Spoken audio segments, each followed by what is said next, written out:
Hello everyone and welcome back. Big announcement just happened. Well, okay, it didn't just happen actually. It happened like 2 weeks ago, but I wasn't home for like a month. So I couldn't make a video on it, and I really wanted to, so I decided the first thing I was gonna do when I got back was make a video on Borderlands 4. Wow, woohoo, it's incredible. Anyway, for those of you watching this video, most of you probably have no idea who I am. If you do, big fan of Borderlands.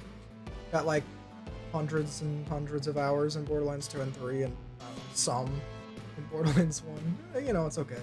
Not a terrible game. A bunch in the pre-sequel as well. And in Tiny Tina's, but, you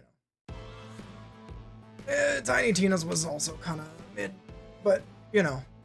Writing was better than 3's, so that's something. Anyway, it's basically gonna be like a 10 things I want to see / not see in Borderlands 4. And yeah. So let's start off with number 10. These are not going to be in any particular order. However, yeah, I don't know. I'm going to alternate between a good thing and a bad thing. There you go. Not in order, so I'm not going to say this is the least most thing I want. Whatever. First thing, dedicated drops. Borderlands 3, for some reason, on release, did not have, like, any dedicated drops, and it was a huge pain in the ass, and they had to patch it in over the coming months. And it made the game way better. Borderlands 3 was horrible at launch, and even people who defend Borderlands 3 and think that it's a good game, which is sorta me, I guess, to a little bit of an extent. Even those people will say, on launch, Borderlands 3 was horrible. And it was. And one of the biggest reasons for that was no dedicated drops. So, to have those in. Yeah. Sorry, I have like a massive ADHD brain, and I had just come to the realization that saying that the 10 things I want to be in the game and the 10 things I don't want to be in the game are essentially gonna be a very similar list, because I could just say I don't not want dedicated drops, and I do yes want it. Yes. Anyway. Number 9. Story concerns, I suppose. Borderlands 3's main story was horrible. The writing in all of the DLCs and takedowns, there you go, afterwards, were pretty good. Pretty good. Not as good as a lot of Borderlands 2's, but, you know that there are writers at Gearbox that can do an okay job somewhere. So how base Borderlands 3 got out the door is beyond me. It is horrible. It is some of the worst writing in media, period. And in Tiny Tina's, the writing is, I mean, sure, it's a little cringe, but Borderlands 2's writing can be a little cringe sometimes as well. And, you know, we all have that. So, it was good. It was better. Tina's writing was better. But then, out of the depths of hell came Tales from the Borderlands 2. I have a full playthrough on this channel, by the way, if you want to see it. Take a look. And holy moly, man. Tales from the Borderlands 2 is actually, like, it's so bad. It's written so badly. The jokes are not funny at all.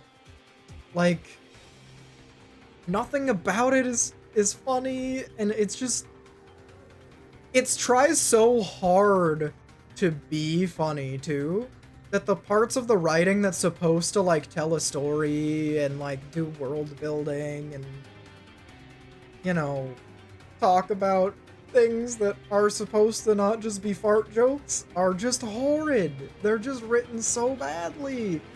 And then at the very end, there's like a random space god that can you shoot resurrection and instant kill beams just cuz that needed to be in canon. Just whatever that was, let's pretend it didn't happen. Okay? Thanks. And then we could just go back to the pre-sequel, and we can do the war thing, you know, with the Iridians. That's fun. And Athena could come back. Wow, that'd be great.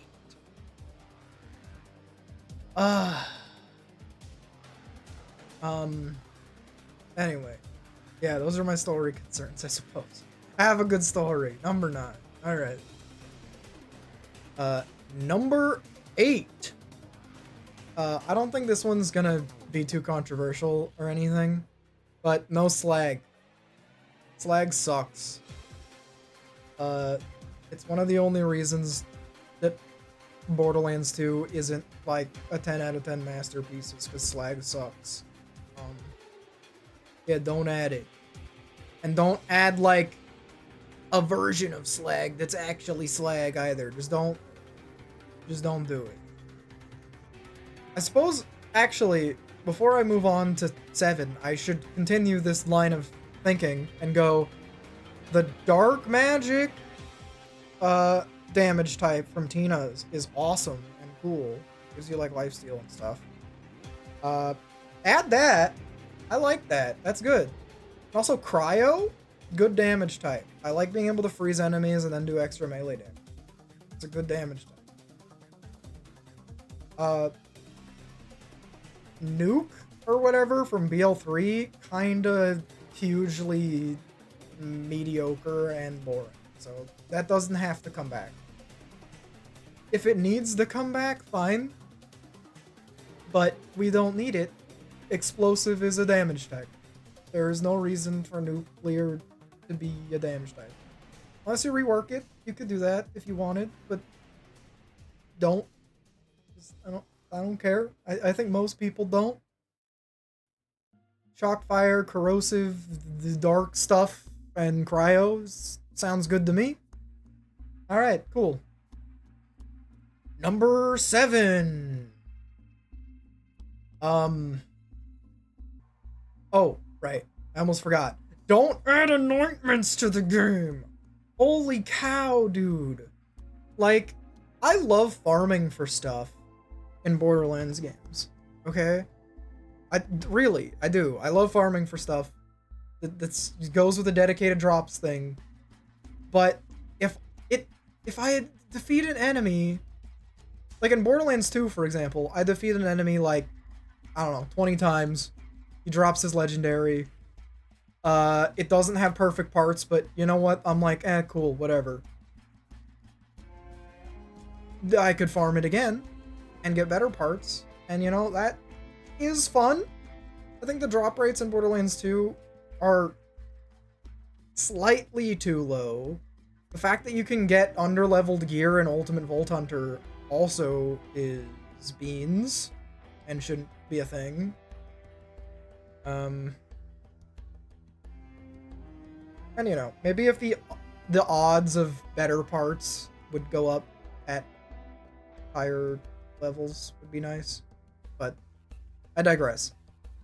The point is that anoints suck. It makes it to where even in Borderlands 3 with 10 million bajillion legendary weapons, you never get what you want. 'Cause you gotta get annoying. You gotta roll your item, then roll its element, then roll its annoyance, and like, oh my gosh, so much of this, it just takes so long. It takes so long, and it's such a pain. And then it's like, oh, but there's an anoint reroller in the game. It's just like, yay, for 50 bajillion iridium, I can reroll anoint. Like, I just wish it wasn't in the game. And if it is, if they really feel like the annoyance should be in the game, don't make it random drops on guns. Just make it a thing you can add to a weapon in like a forge or something. And you can't change parts or anything in the forge or reroll or anything like that, because that kind of defeats a lot of the purpose. But if you want, you could add a perk to a weapon for like iridium, and you can choose, and it's not random. I'm fine with that. Alright, cool. Leading into that, number 6, I think. Are we on number 5? Hang on. It was, props, then story, and then 8-7. Yeah, we're on 6. Yeah, we're on 6. Rarities. Make them matter again, please. Look, I don't like getting white guns either, but in Borderlands 3, it was a waste of programming space to even have white and green guns in the game. Because you just dropped legendaries in normal mode all the time. Like, on release, it was so bad too, because there was like a legendary event or something that happened like on release. And you'd literally defeat like one badass and he would explode in 4 legendary guns. I'm not even exaggerating. A badass, and it wasn't even like you're farming a boss. It was just, here's 4 random legendary guns from every badass enemy in the whole game the whole time you're playing it. And that was lame. Like, that was terrible. Like, it defeats the whole purpose of a looter shooter. There is no point in it being a looter shooter if it's gonna be that way. You might as well just give us all the guns and say, I don't know, just use the ones that you want. And some people might be like, oh, that would be fun. I disagree with you, but I respect your opinion nonetheless. Yeah, so make rarity matter, please. Like, make legendaries legendary, add pearls back to the game. Honestly, any of the tons of BL2 rarities that were added, and by tons I mean like 3 other ones that were added, you could add if you want. But like, geez, man. Please, not like Borderlands 3. Like, it could be a little more than Borderlands 2, but holy moly, dude. Alright, moving on to number 5. More takedowns. Yeah, more takedowns in, like, Borderlands 2 had a lot of raid bosses, right? Borderlands 2 isn't balanced even, like, a little, though. So you can't actually, like, beat most of them by yourself without... Well, okay. You can't beat a lot of them by yourself in OP10. Without serious time investment. And, most of the time in abusive game mechanics, you're not just gonna walk into, like, a Terramorphous boss fight with your OP10 Axton and your, like, all-purple setup and your 1 legendary gun. To be fair, how do you get to OP10 in the first place if you're playing casually? But I digress, I'm strawmanning here. You're not gonna be Terra like that. Unless you master his attack patterns and don't get hit for like a 25-hour fight. That might not be an exaggeration. Nonetheless, don't do that, but the amount is good, and if you could do like a bunch of raid bosses and put them all like kind of in the style of the takedowns from Borderlands 3, that would be super hype. That would be peak end game content right there. I would be a big fan of that. So yeah, do that. That'd be fun. Number 5, difficulty modes. This is something that I am very worried about after Tina's. Chaos 100 is the worst experience I have had in gaming, like, ever. Like, it's worse than, like, Halo 2 Lasso. Grinding up to Chaos level 100 in Tina's. Oh, it's so bad. It feels like grinding your balls against a cheese grater, man.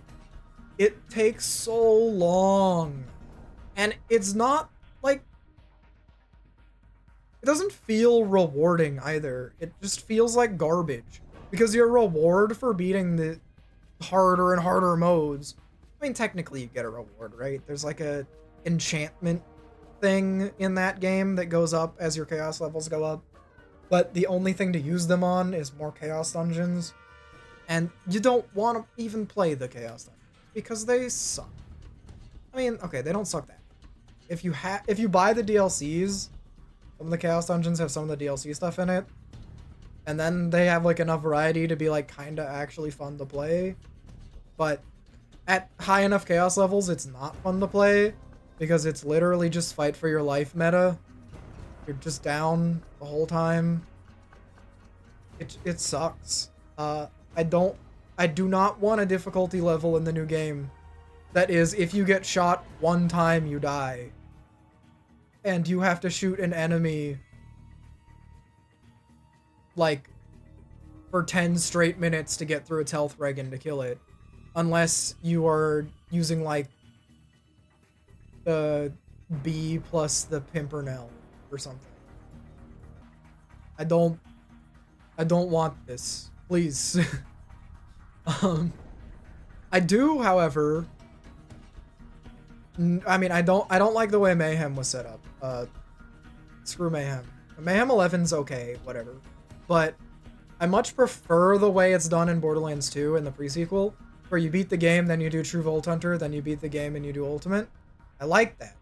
I think that's good.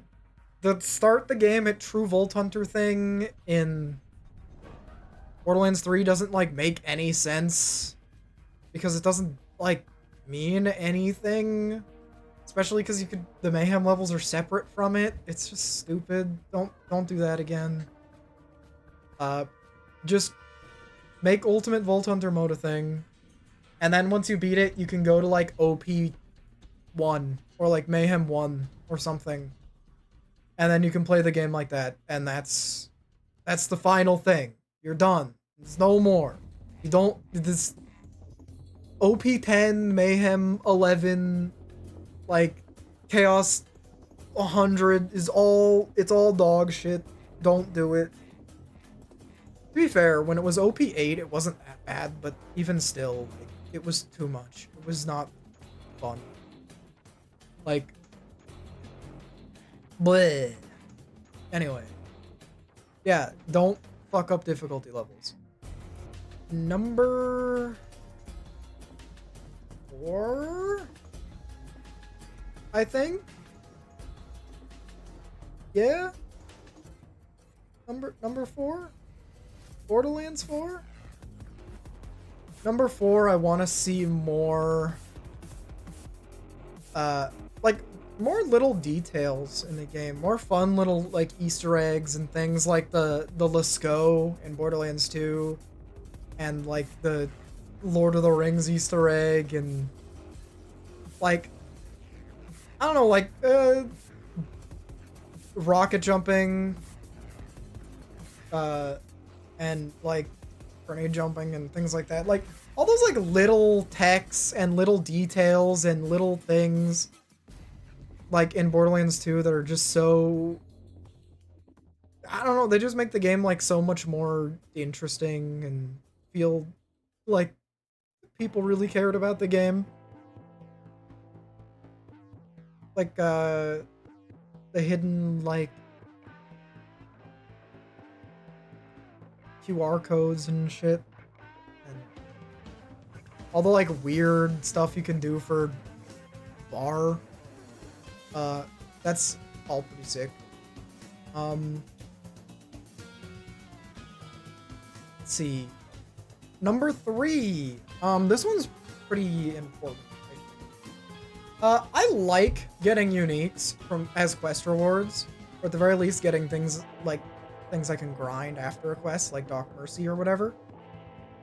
I do, however, really want the ability to reroll them for parts, or farm them for parts, if they're not going to be guaranteed to be perfect.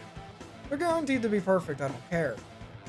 But the fact that read-only farming is a thing is annoying, and if the next game fixes that somehow, I would be happy with that.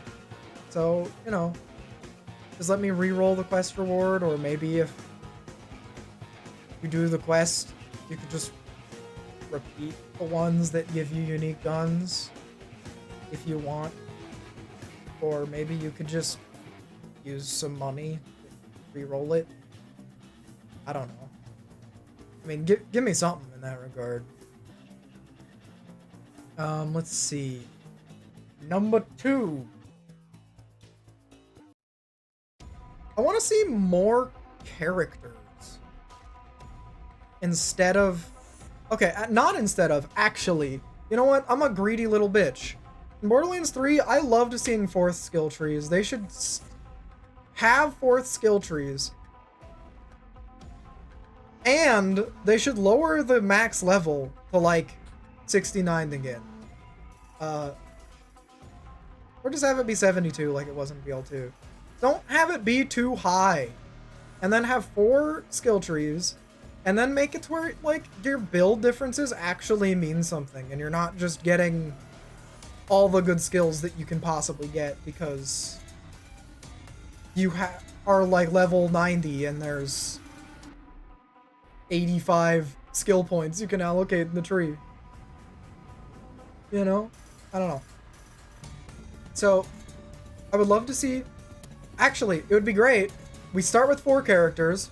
One of them isn't a Siren, by the way. We can have, like, a cool magic healer class. I'm okay with it.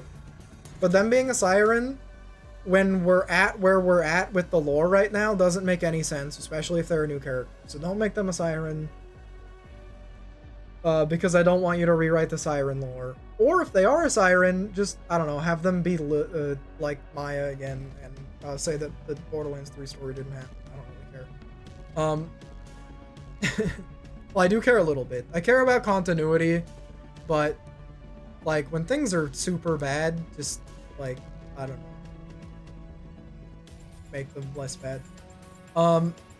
Yeah, 4 characters, all with 4 skill trees at launch. And then give us, like, potentially another, like, 3 characters for DLC over time as the game is alive. That'd be awesome. That would add so much replayability to the game, because you already know that I have played through every Borderlands game as every character at least one time. Because that's, like, a big part of it. Replayability is the name of the game in these games. And having more characters after launch would be cool. Especially because, at least for me, in Borderlands 3's case, the only character I really liked was Flack. I mean, Zane was pretty cool. Actually, Zane was pretty cool. But Amara's skill tree is really, like, dang. And this is coming from someone who really likes melee builds. And, like, Moses' skill tree didn't do anything forever. And then they buffed the shit out of Iron Bear. And now having a build on Mose is pointless. Because the one thing she could do really good before, she can still do, which is just one-shot people with one skill. Or you just only use Iron Bear the whole time, and there's not... I mean, there's annoyance. There's not really gear that you farm for Iron Bear. You don't use your guns in Iron Bear. And you can solo the entire game, including Mayhem 11, with just Iron Bear. So she's just really... She doesn't, like, work. She doesn't work in the game, in my opinion. Yeah, so, yeah, characters. Yeah, do the thing. Number 1. This one's actually really important, and something that's very strange that they've never actually, like, gotten right. But it's matchmaking, man. How, in all the Borderlands games, has there been matchmaking lobbies and they have never, like, really worked? Ever.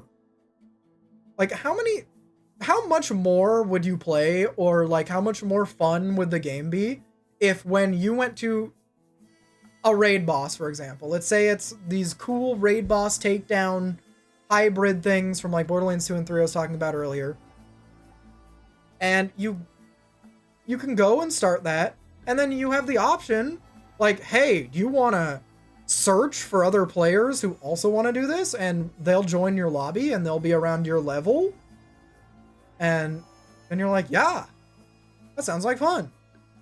And then other, like, level 72s or 80s or whatever the level cap's gonna be will join in your party, and then you guys can all take on the raid boss together. That'd be great. But the networking stuff for Borderlands has been so bad. There was, like, a browser, at least for Borderlands 2. I haven't used it in forever, back on the 360. And you could search for games, but it was, like, impossible to find anyone who was even remotely, like, close to where you were in the game. Which, you know, to be fair, I guess. But just joining people randomly is a pain. Hell, on Steam, I don't think it's ever happened to me where someone's just joined my game, even when my game is open and not private.